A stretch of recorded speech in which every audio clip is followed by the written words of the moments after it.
best friend. Thank you.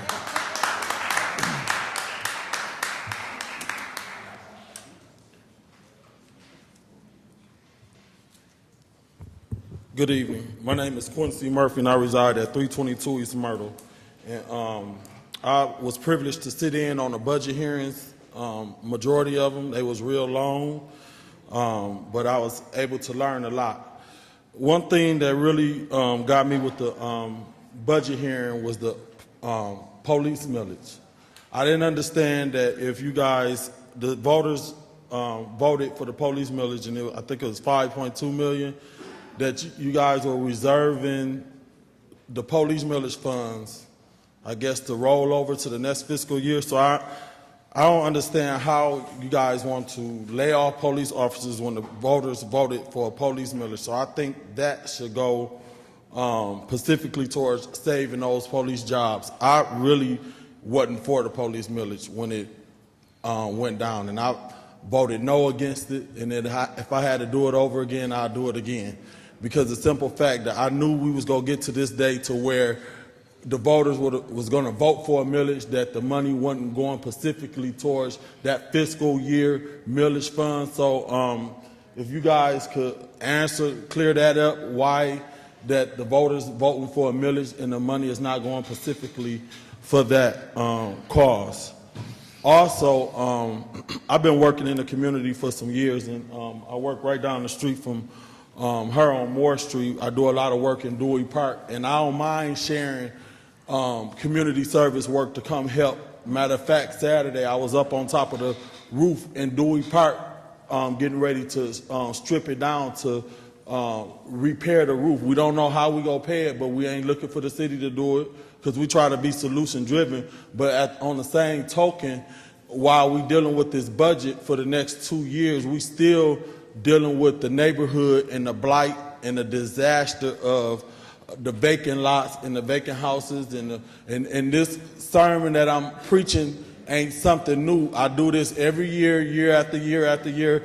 Before, when Johnny Tucker was on council, I came and we talked about the vacant lots and the blight and the I know over there on Esther Street we used to clean that up, but now it's just so far gone, and I don't know if we getting it and we understand how bad it is in a community. So while we're dealing with a budget, why can't we set aside some money to help these different neighborhoods and these groups have some proper equipment where we can go and clean the vacant lots up, and we ain't got to go buy some residential equipment and tear our lawnmowers up trying to keep those vacant lots up. It's that bad, and I think you guys need to go into a meeting and don't come out until y'all figure out what we gonna do with this blight, and we ain't talking about the same status quo. Thank you. Thank you, Quincy.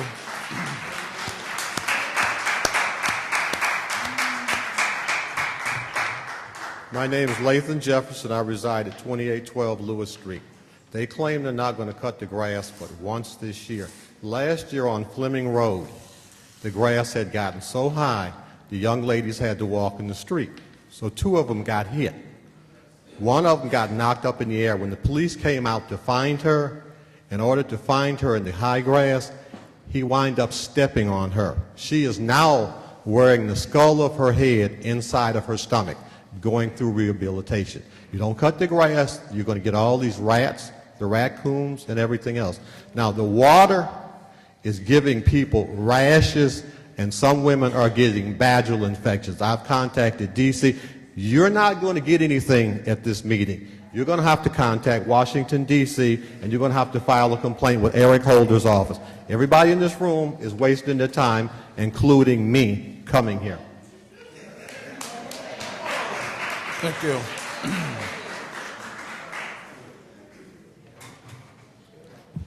I'm Bobby Johnson. I live at 1409 Ida Street on the west side. I hear a lot of people complaining about the budget and whose fault it is, in which you guys have no power. You guys can decide things. Whether he listens or not, it doesn't matter. He's not going to listen. You want to blame somebody, you blame Mr. Bade. Mr. Peter Bade is here to protect the city of Flint. That's his sole job. But Mr. Bade does not. Mr. Walling.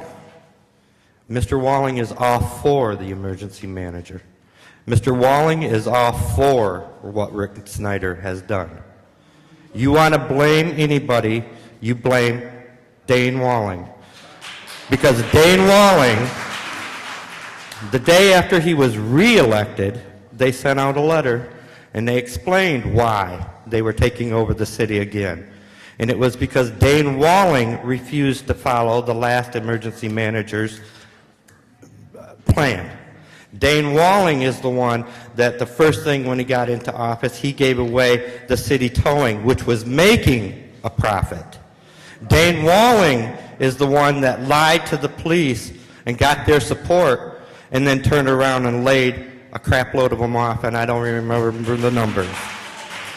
Mr. Walling is the one that refuses to stand up for the people. He is our leader. We put him in office. And Mr. Walling, and which is right there, and I'm not afraid to sit there and say it in front of his face, has misled you guys too many times. And I hope in 2015 and 2016 you don't vote for him because the pastors ask you to. And I'm going to tell you right now that they do that. Mr. Walling is the biggest problem that we've had in this city in a long, long time. They're going to do a what, $75,000 feasibility study on the police department. I can take and turn on channel 12 or 25 and 20 or any of the channels, and I can look at that and I can tell you, they talked about a homicide yesterday, two shootings. They weren't homicides.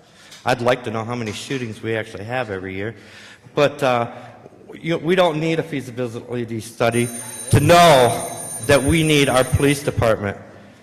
32 officers, come on, really? Now, I've been fighting forever. Since 2008, when my brother was shot and killed in this city, I've been bugging the heck out of you guys ever since. And I told you I would never quit. And I refuse. Well, in 2015, I'm going to go against that man. Mr. Johnson, time's up. Thank you. Your time's up. Thank you. My time's up. Yep, your time's up. Thank In you. 2015, I want you guys to not vote for him, and we will fire Peter Bade. Thank you. Is there anyone else that would like to address the City Council on the budget? Good evening. Yes, good evening. My name is Rosie Mays, and I've been in Flint since 1944. And I noticed we've had 3 emergency managers. And I got up here to say this. I don't know too much about politics. I don't know too much I know a little bit. I try to follow the law. And I try to do my best to live by what the law says to live by. Now, I don't know too much about the law. I've been here once before, and I said this. Each of us have a responsibility. I have a budget too. And when I overspend my budget, if I get a new car and it's out of my budget range, they're either going to take the car back or either I got to pay for it or find some kind of money. Now, this city used to be thriving. People was living here, working, General Motors and all of that. The bills was being paid. Now somehow, somebody has neglected to keep a close watch on the budget for overspending, seeing what we can't get, seeing what we can get. People have been moving out, we've been losing money. But somebody's supposed to be responsible for saying, well, okay, the budget is this way, we can't do this and we can't do that. But you got to have somebody to come in and do your job. That's your job to see to it. What you need, I don't need an emergency manager to come to my house when I overspend. I don't need nobody from the neighbors and nobody else, relatives and nobody to tell me, this is the way you got to do it. We elected you city councilman to tell the different departments, this is what you got to do. Somebody ain't been doing their job. That's why we got emergency manager. And I'm going to say it. It's just poor management on the people that we elect to get the job done, to see that our money is budgeted right, and now we're trying to fix a budget that should have never been unfixed. And that's the way it is.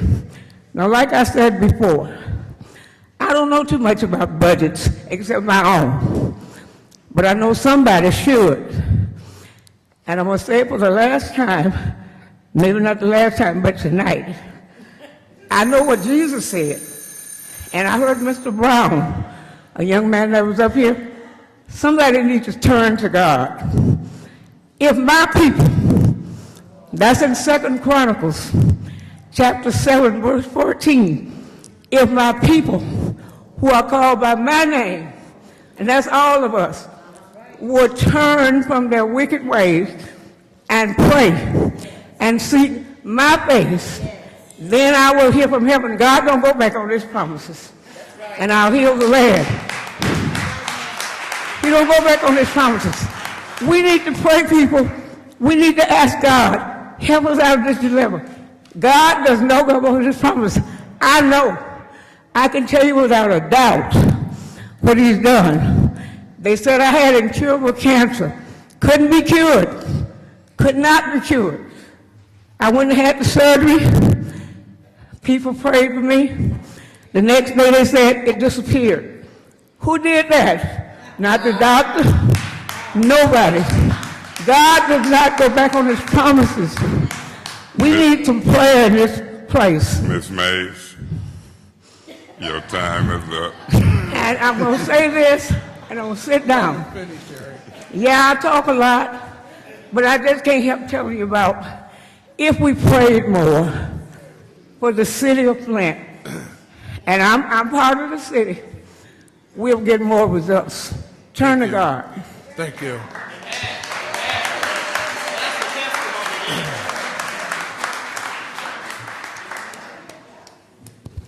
Good evening, Council. Good evening. My name is Paul Herring. I reside at 525 Mason Street. And the first thing I want to do is I want to commend you, Mr. Scott Kincaid, for the indulgences you've shown this evening in allowing these people to vent. Amen. It seems out of character, but I really appreciate the fact that you're doing it, okay? Thank you. Because half the people up here haven't said anything about the budget. Well, And I want to hit the budget. I don't know what line item it is. I don't know where you find it, but whoever's paying these police officers to be in this room, that needs to come out the budget.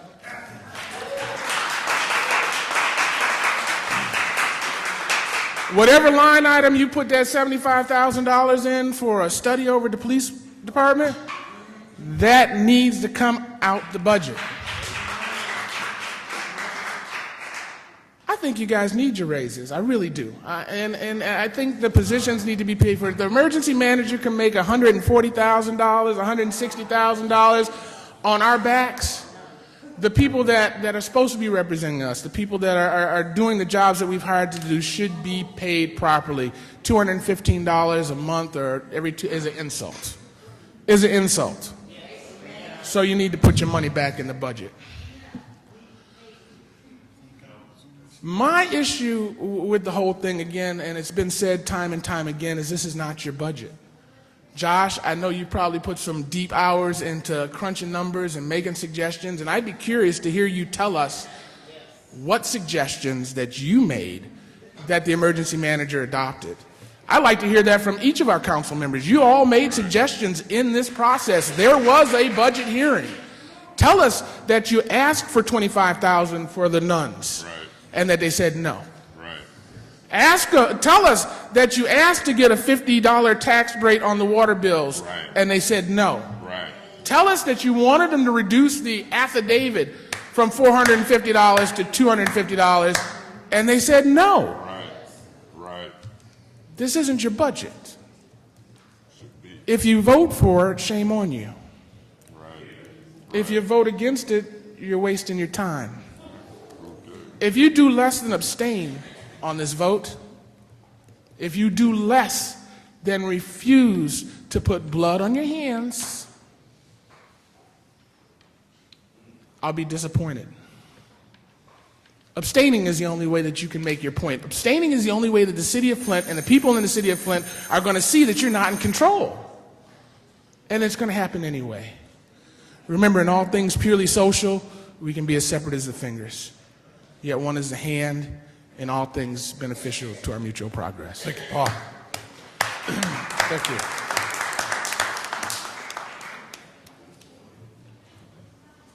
Good evening. Good evening. My Can name you is pull the Leon. mic down just a little bit so everybody can hear you? Thank you. You trying to say I'm short, huh? We just want everybody to hear you. Let him sing. My name is Leon Martin. I live at 770 East Baltimore Boulevard, where I've lived since '59. One of my chief concerns is about the water. I live alone. I have a system in my house for water. I have another system for my drinking water. And they both are not clean. I run my bath water before I put soap anything in it, and it looks brownish. And so my concern is, you say the water is okay. I can afford to pay the water bill, but can you afford to guarantee me that this water is not going to damage my health? I can't. And my other concern is, I need to try and somebody help me to understand how come I get the same water bill every month. If I'm out of town, it's still the same. If I'm home, it's the same. Every month, it'd be the exact same to the penny. Problem. So something is not right. And so you say the water's fine. What's going to happen when down the road we find out it's not fine? Right. And you're talking about you being in debt now.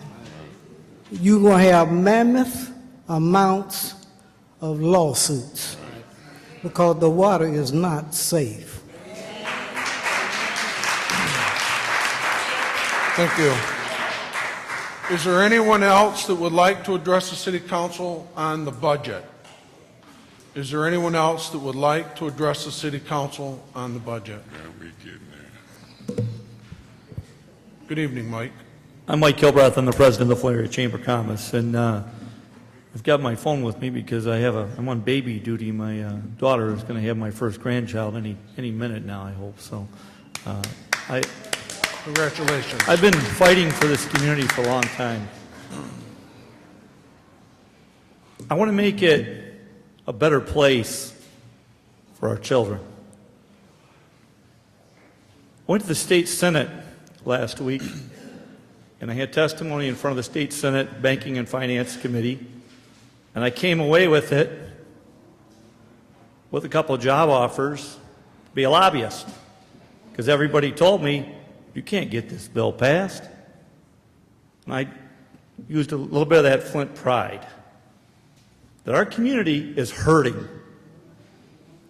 And I'm going to tell you, it starts with jobs. We had a bill that in June of 2012, the Flint Area Chamber of Commerce began pushing.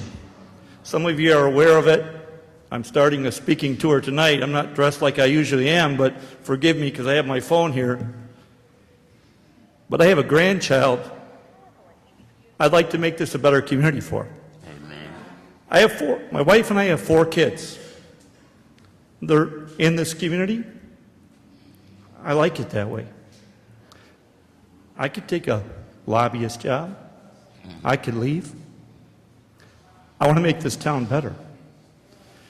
It starts with creating jobs. Right. This bill that we put forth created something called crowdfunding, and I was a little amazed. I didn't know how Lansing really worked. I haven't watched it closely. And they took the bill and they split it apart. And all but 7 state legislators voted for the bill, and it passed for crowdfunding. And I'll skip to it, and I was going to address the council tonight. The bell's going to go off. The bell went off in Lansing. in front of the State Senate Committee on Banking and Financial Institutions. I saw Councilman Mays get arrested, so I was ready to sit down. I got up and left, and they called me back. And Senator Green said, Mr. Kilbreth, are you telling me if I vote for this bill, which I'm not, and he didn't, that you're going to fix Flint's problems? Let me tell you, I got out of Flint. I wouldn't be sitting in this chair today as a powerful state senator. He didn't say powerful, I'm editorializing. I wouldn't be sitting in this chair if I didn't get out of Flint. And I let him have it. Because he's in Mayville. I know where he is. I'm going to go play politics in Mayville. Whoever votes for him, I'm going to let him know he didn't vote for my bill. He left. Everybody else voted for our bill. And it passed unanimously from that committee. Did it go to the state senate? You know, people have been blaming Darnell Early. It's the governor. Let me tell you about the governor. Mike, just please wrap up. If I can wrap up. I'm going to let you wrap up. Because of this crowdfunding bill that did pass, they won't let the local stock exchange pass. I'd like a resolution from every council and township board in this county to show we need this bill passed. Governor Snyder split the bill, I later learned, because of the lobbyists for stockbrokers and the lobbyists for big-time law firms who don't get their money if local guys on Main Street can start having a local stock exchange for local people to invest the way Wall Street plays with money. Wall Street's not investing on Main Street in Flint, Michigan. We need to get some of these laws fixed so that the common, ordinary people can invest in our community to create jobs, because we can't create hope in this community. And I've been on, I think each of you know in this council, I've been in every corner of this city. I've gone to every single group that's invited me to speak, and they need hope, and there are a lot of good people in this community. There's a few bad ones giving us a bad name. But on the budget, I'm going to tell you something. Dane Walling has $50,000 for economic development. We need a whole lot more money than $50,000 for economic development, and we need police. If you can't get police, you can't create jobs, because nobody will invest in your community. So I would urge everyone, in closing, Scott, and I thank you for the indulgence. We need a 9-0 vote that this budget doesn't work, because we're not going to raise water rates 6% in 2015 and 6.5% when people can't pay the water bills now. We need jobs. We need police to make this community safe, to create those jobs. Thank you very much. Thank you, Mike. Is there anyone else who would like to address the City Council on the budget? Yes, my name is Phyllis Hold the mic House. down so everybody can hear you. Thank you. Yes, my name is Phyllis House, and I live at 1114 Lavender Street.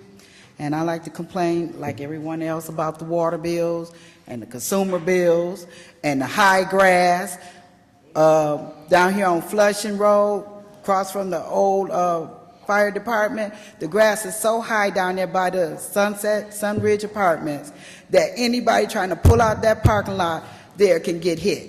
You cannot see the cars until you're about middle ways in the street. That's how high the grass is. Like she said, she's 4'10", I'm 4'11", and that grass is way higher than I am. So how can you see when you're trying to pull out in the streets and you only got one lane? Because y'all done closed all the lanes down. We're down to one on each side. So, and my water bill. My water has been turned off. My consumer has been turned off. I took care of my parents, sickly parents, and fought with the budgets that go on in this city, and my power and stuff still get turned off. I go to get help, I can't get no help. Nobody want to help you with your water bill. Nobody will help pay that water bill. Right. And consumers ain't much better. So our city is already under a lot of pressure. The people are struggling with everything that they have to just try to survive and stay here in this area.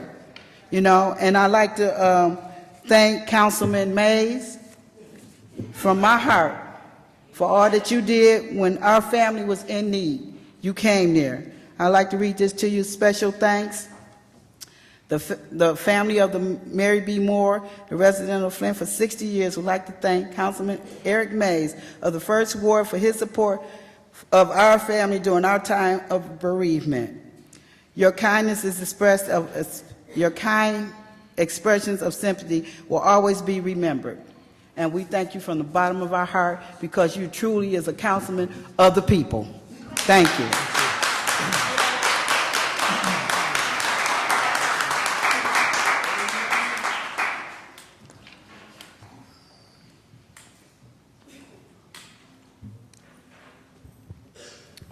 Carolyn Shannon, 7th Ward. It is egregious what this city have done to the citizens of Flint. We're here not because of the emergency manager. We're here because we live here. We're not carpetbaggers. We're not going to leave. And the emergency manager is not going to run us out of our homes because we can't pay our water bill. Someone said that they get 2 notice. Well, I'm in that position. I get a bill, the next week I get a shut-off notice. I make arrangements, and then I get a shut-off notice. If I make arrangement to pay $250, no matter what day I pay it on, I do not want any fees. Amen. You have drained this community. We deserve better.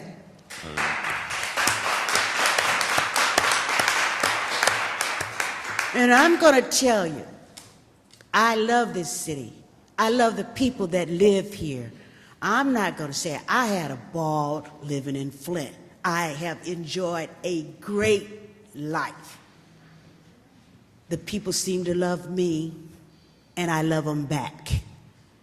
But you must stand up to this emergency manager, which will be leaving. He should leave. We do not need a transitional blue ribbon team. What you going to transition? We don't have any money. We do not need to pay a consultant to come in here $80,000 to do what? The thing what we need to do is get together, and if Mr. Mays has a meeting in his neighborhood, go. If my 7th Ward have a meeting, go to hers. Mr. Davis, we must work together in Flint to get rid of the emergency manager, and I'm going to fire him tonight, and I am asking Mayor Dane Walling to resign. If you are a leader, you will lead us out of this. Tell old Pharaoh to let my people go. Thank you, Carolyn. Thank you. What did Jesus do to the people in the tabernacle about taxes?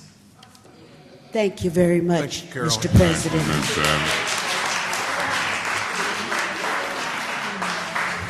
Is there anyone else that would like to address the City Council on the budget? Is there anyone else that would like to address the City Council on the budget? Is there anyone else that would like to address the City Council on the budget? This public hearing is closed. Yeah. We have one more public hearing. Mr. President, before we go to the other public hearing, I would like to address the budget public hearing because people might leave. If we hurry through this, we're going to get through it. So the next one is on the street lighting, which is the same with the budget. So I'm going to keep them both together. So. Can we split them up? I don't want to put them together. I would want to deal with the budget. We don't know how long people will stay. The street light is separate, and you don't know how many people will talk and how many will leave. If we finished and closed out the budget hearing, I wouldn't want to just keep people sitting here. I'm going to do the public hearing for the street lighting, and then I will allow us to address them. So, Madam Clerk, the next public hearing. The second public hearing is the special assessment for street lighting, whereby the amount assessed per parcel effective July 1st, 2014, has tentatively been determined to be $70.94. The amount assessed per parcel effective July 1st, 2015 has tentatively been determined to be $74.14. The amount to be assessed per parcel will be adjusted annually or biannually to reflect the projected costs for the operational, maintenance, and improvement cost and the number of property owners. I don't know if there's anyone. Thank you, Madam Clerk. Now, the first public hearing, I was pretty lenient in letting people talk about a lot of things because we don't meet on a very regular basis. So this is a public hearing to talk about the street lighting assessment in the city of Flint. I'm going to ask you to stay focused and address the city council on the street lighting assessment so then we can move on. So I'm going to open this public hearing. Is there anyone that would like to address the city council on this public hearing?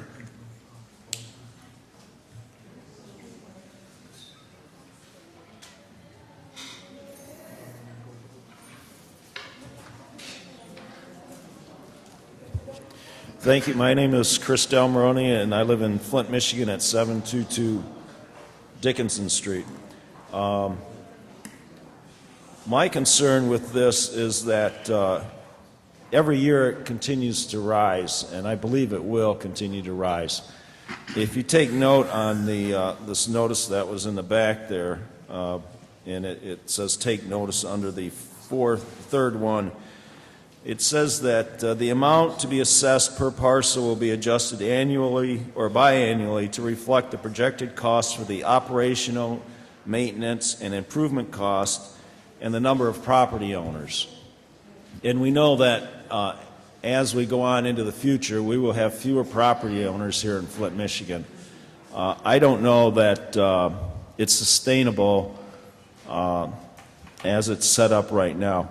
I would ask council or the administration, the financial manager, whoever wants to take charge of this, that I don't know that we've seen any improvements to our street lights. If you look at what Detroit's doing, they're going in there putting in all new lights. I don't see us using LED lights. The system we have right now is simply a hodgepodge of lights. Some lights give out a yellow glow, an orangish glow. Some give out a white glow. No one from the city or from consumers is driving through the city at night looking to see how many lights are out, which ones are out, where they're out at, reporting it.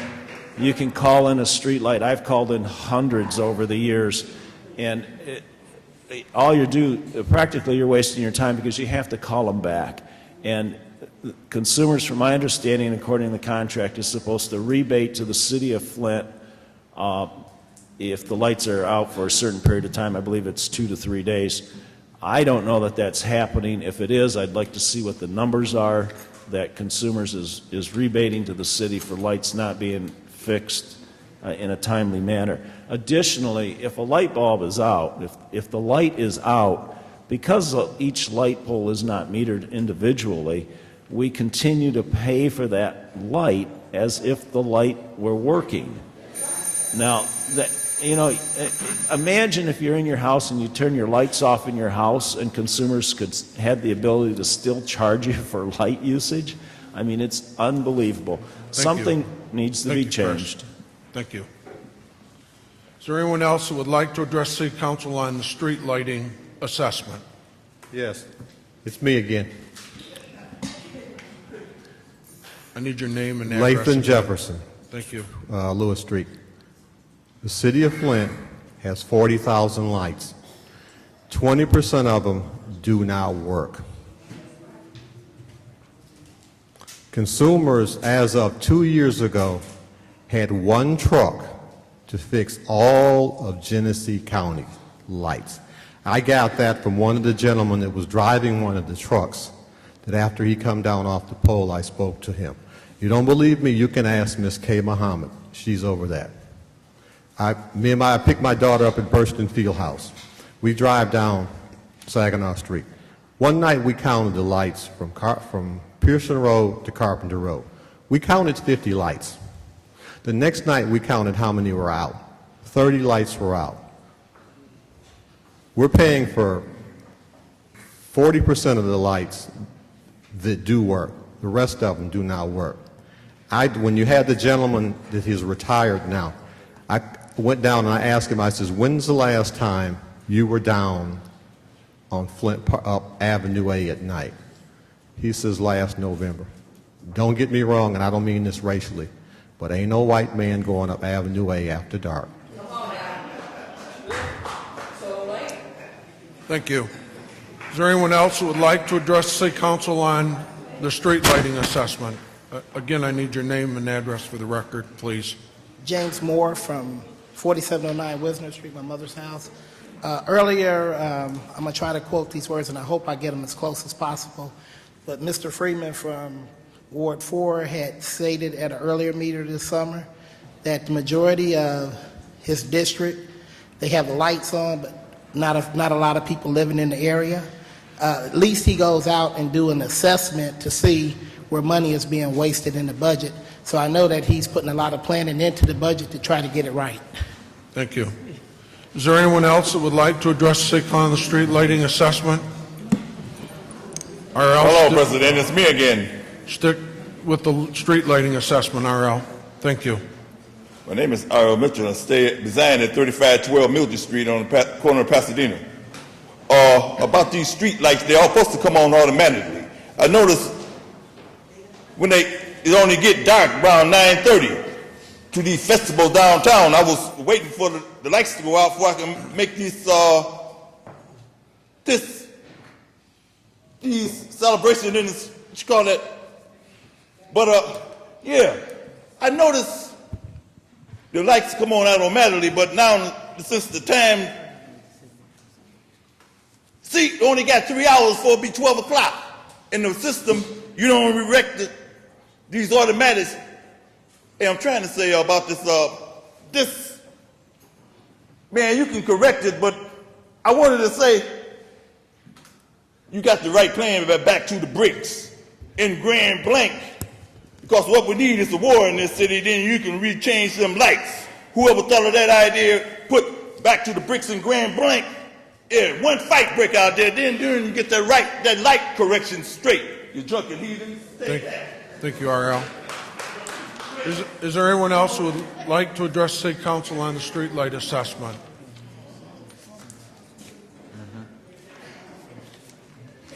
I remember when this was... Naira, I need your name and address. Naira Sharif. I will give you my address. I don't need your address, but your name. Thanks. I remember when this was first in 2012 with the public hearing, with the proposed assessment, everyone received a letter informing them about that, and at the actual hearing there was forms for if you wanted to formally protest it.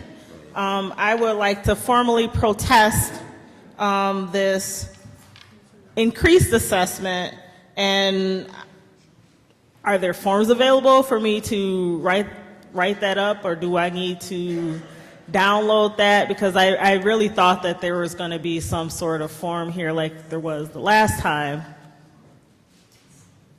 So I guess I will just, hopefully you guys can respond to that, because I would like to formally protest that. Because when I see this, it says that if you want to appeal it, you have to appear in person at the hearing to protest it, so I am protesting it. Man, we can help you with that. Thank you. Thank you, Naria. Let me just finish. Is there anyone else that would like to address the City Council on the street lighting assessment? Again, my name is A.C. Dumerson. I reside at 533 East Rankin Street. About a month ago, I had Consumers Energy at a town hall meeting, and I invited all the citizens of the city of Flint to come to that town hall meeting, and he explained a lot of the questions that we're asking today about the federal government said we have to leave the white lights and go to the brown lights. That's federal government mandated. He talked about those. He talked about his name is Mr. King, Kevin King, and feel free, you can call him and he'll come out to your meetings. And he explained about the city of street, when their lights are off, we yet pay for them.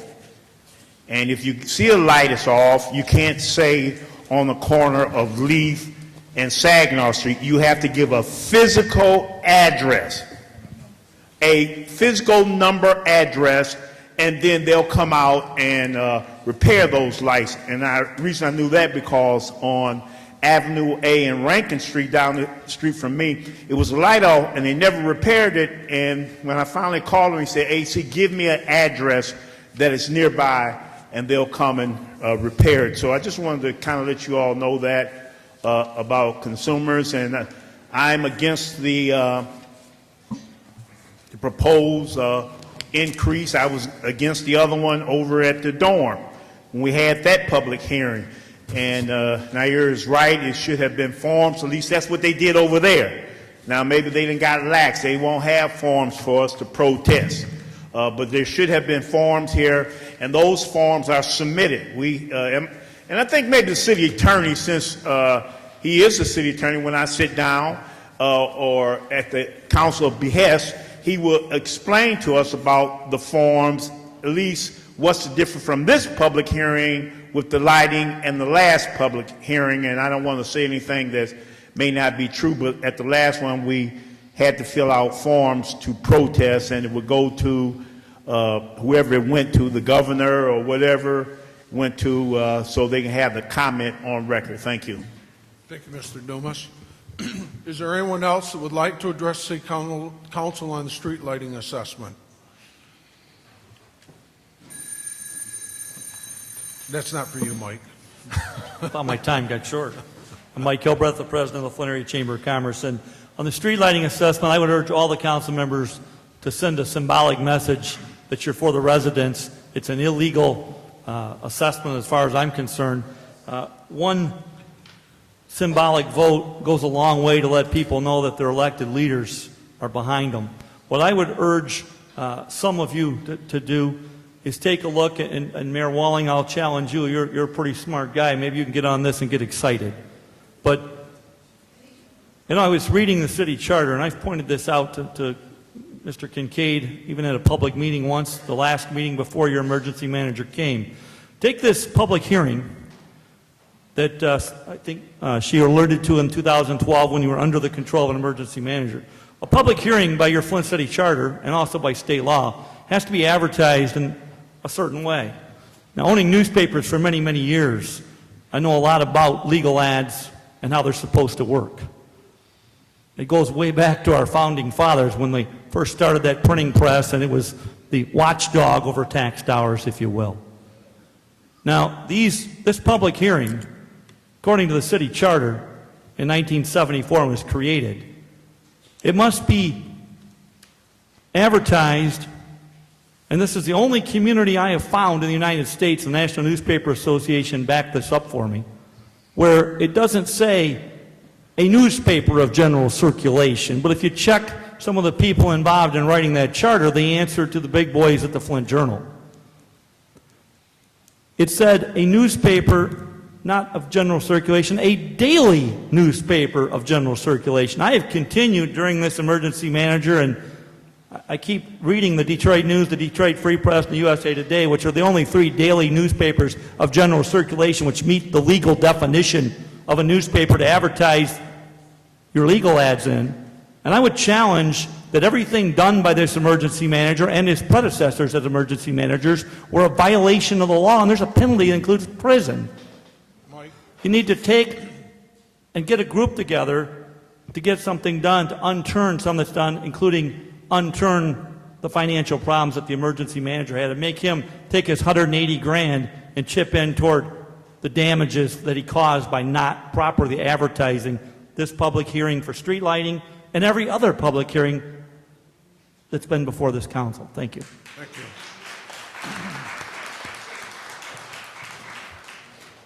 We'll respond after. Is there anyone else who would like to address the City Council on the street lighting assessment? Is there anyone that would like to address the City Council on the street lighting assessment? Mr. President, before you close the public hearing, I do want to put a point of information for the audience as it relates to the question that was forwarded by Ms. Naira Sharif and A.C. Dumas about the actual practice of protesting this assessment, because the protest, you do have to have a public protest here at the public hearing in order to go further to Lansing. And if Peter Bay can describe that prior to us closing this public hearing, that will be beneficial to the audience for this public hearing, because a protest does have to be lodged at a public hearing, and then it can be forwarded to the state of Michigan in Lansing for an assessment. And if we can have our legal department actually describe how that works. Mr. Bate? Yeah, well, it's set forth at the bottom of the notice to all owners that was issued by the emergency manager. So if you look at the bottom paragraph, it specifically sets forth the process for protesting the proposed special assessment, and that is done by way of the state tax tribunal. And so if you just review the notice, you'll find exactly how you need to submit the protest. So this is, Mr. President, through you to the city attorney, is nothing that they have to do, in your legal opinion, or what you're telling them right now, in writing? They don't have to do anything in writing at this public hearing? That's correct, but I'm not providing legal advice to the public today. I represent the city of Flint. As I said, the information, you don't have to write it down now. It's specifically provided in the notice that was included with the council agenda, so the members of the public can read that and follow that process specifically laid out. So in other words, the public hearing can close out. Nobody will lose their right to protest because they didn't do it in writing. Thank you.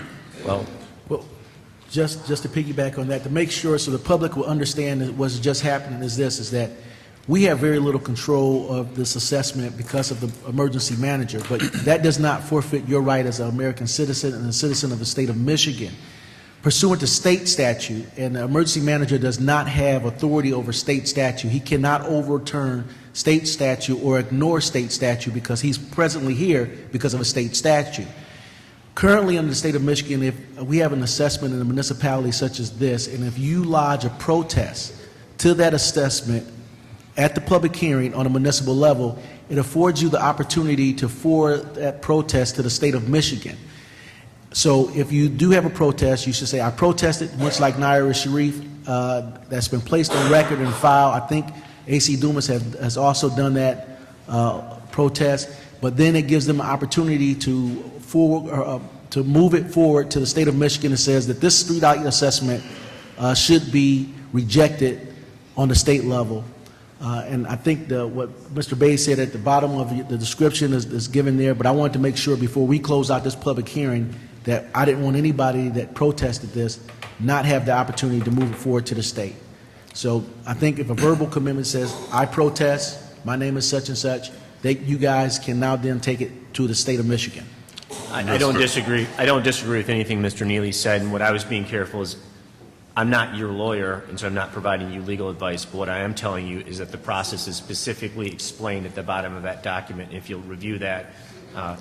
And finally, Mr. President, through you to Mr. Bade, is there a time limit on that?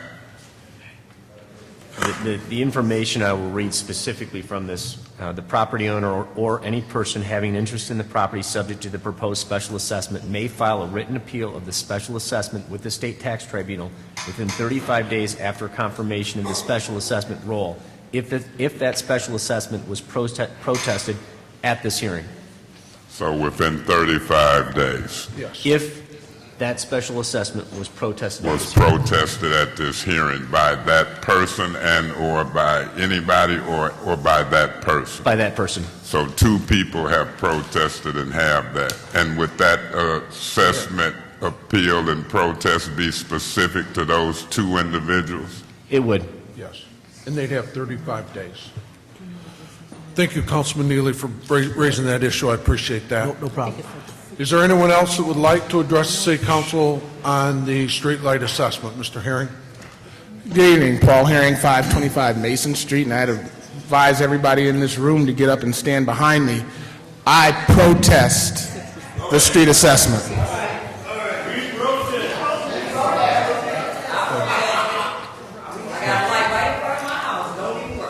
Okay. Okay. All right, thank you all. All right, is there anyone else that would like to address the City Council on the streetlight assessment? Is there any? Yes, my name is Suzanne Broach, and I would like to protest that too. Thank you, Suzanne. Suzanne. Is there anyone else that would like to address the City Council on the streetlight assessment? My name is Claire McClinton. I protest the assessment, the raising of the assessment. Thank you, Claire. My name is Bethany Hazard, and I protest the raising of the special fee. That's all right. I just need your name and Pastor Barbara address. Redison, I protest this. Thank you. Man. Reverend Freelon Threlkel, I protest. Thank you, Pastor Threlkel. Mary Joyce Campbell, and I protest. And it's cold in here. Can you turn the air down? Thank you.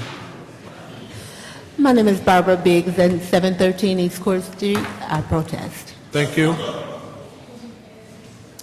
My name is John Harvey, and I protest. Thank you, John. My name is Charles Metcalf, and I protest. My name is Tyree Williams, and I protested. Thank you. My name is Deborah Love, 3800 Mason Street, and I protest the streetlight assessment for property, personal property, and church property. Thank you. My name is Mrs. Deming from Kersley Park Boulevard, and I protest the assessment for street lighting. Hold the mic down. We can't. The secretary can't hear your name, so we get your name. My name is Mrs. Deming from Kersley Park Boulevard, and I protest the assessment for street lighting. Thank you. My name is My name is Grover Stevens, and I protest the city assessment lights. Wait, could you speak up again? We didn't get your name, I don't believe. My name is Grover Stevens, Thank and you. I protest the city assessment lights. Thank you. My name is Brittany Harris, and I live at 408 West Falls, and I protest that assessment. Thank you. Good evening. My name is Marcia Shine, and I'm protesting streetlights 126 East Russell. Thank you. My name is Raja Roberts, and I protest the street lighting assessment. Thank you. Valerie Welch, 310 West Patterson. I protest the street light. Thank you. LaShawn Welch, and I protest the street light. James Boyd, and I protest the street lights. Thank you.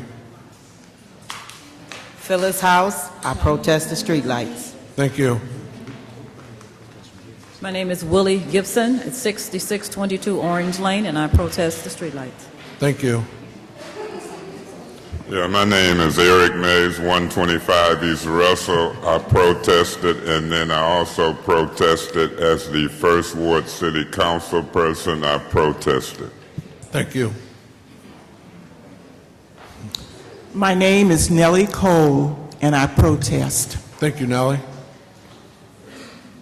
My name is Quincy Murphy, and I protest this area here, and I protest this street light. Turn it off and save some money.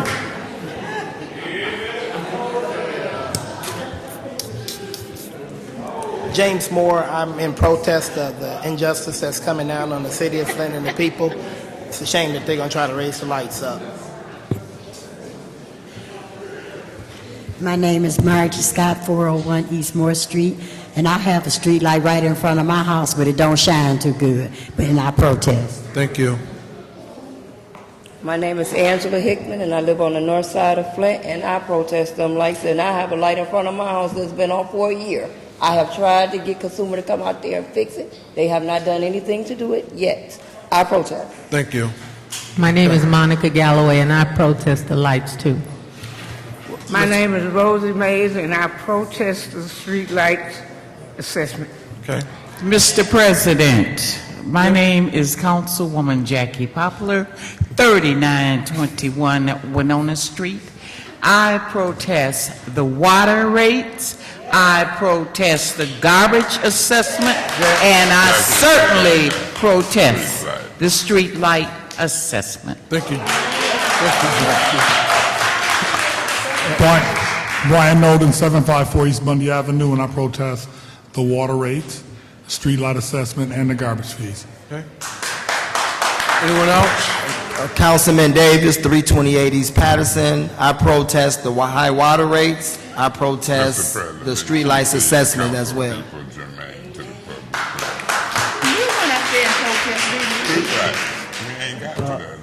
I would add my name to with my colleagues as protesting the streetlight assessments for the purpose of this public hearing. Okay. Anyone else? You can add my name to the list. I protest the street light assessment. Okay. And Councilperson Van Buren is also protesting the street light assessment. Okay. All right. Is there anyone else that would like to address the City Council on the street light assessment? Is there anyone else that would like to address the City Council on the street light assessment? Is there anyone else that would like to address the City Council on the street light assessment? This public hearing is closed. I'm going to allow council members now to respond to the budget and to the street light assessment. I want to remind my colleagues, as I was given this, to remind everyone that council members' comments in accordance with the Emergency Manager's Executive Order number 8 shall be afforded 5 minutes to address the response to the public. So, I've just asked to read that. So, I'm going to start with Councilman Freeman because he was the Finance Chair. And now I'm going to come over to you, Mr. Mays, and we're going to work our way around. Councilman Freeman, if you'd like to respond. Yeah, a couple things, I guess. The reason I didn't protest the street lighting assessment is because I have no intention of going to the Michigan Tax Tribunal to file a claim. So while it may feel good to do something like that, if you're not going to do anything with it, why bother? Sometimes you should so just let the people that's why speak, I didn't Josh. protest it. I did testify when it was initially brought forward that I didn't agree with the street lighting assessment for one reason, and that was because there was no plan in place to actually change how we do street lighting in the city of Flint. That there's no plan in place to do anything other than just pay the bill every year. So, that's where I'm at with that. Spent about, I think we were down here just about every other day for 3 or 4 weeks until the wee hours of the morning. No, not really. Wee hours of the night. Talking budget. It's a rough reality that we're facing here in the city of Flint. We've got X amount of dollars coming in, and we've got 2 times X needs in this community. One of the questions Mr. Herring brought up about what were some of the changes that were recommended by the city council that were then adopted by the emergency manager, and there actually were some things that were adopted by the emergency manager that this council recommended. And I can kind of just run down for those folks that maybe don't get the Flint Journal or who don't watch the news, some of those changes that were recommended by this council. Number one, public safety. I think this body took the fact that we're going to lose 36, or it's being proposed 36 police officers, and I don't remember the exact number of firefighters, but it brings the brings the department down to 75. And what we did is we looked to take $1.8 million in the general fund budget to redirect that to public safety, because as a lot of folks say, that when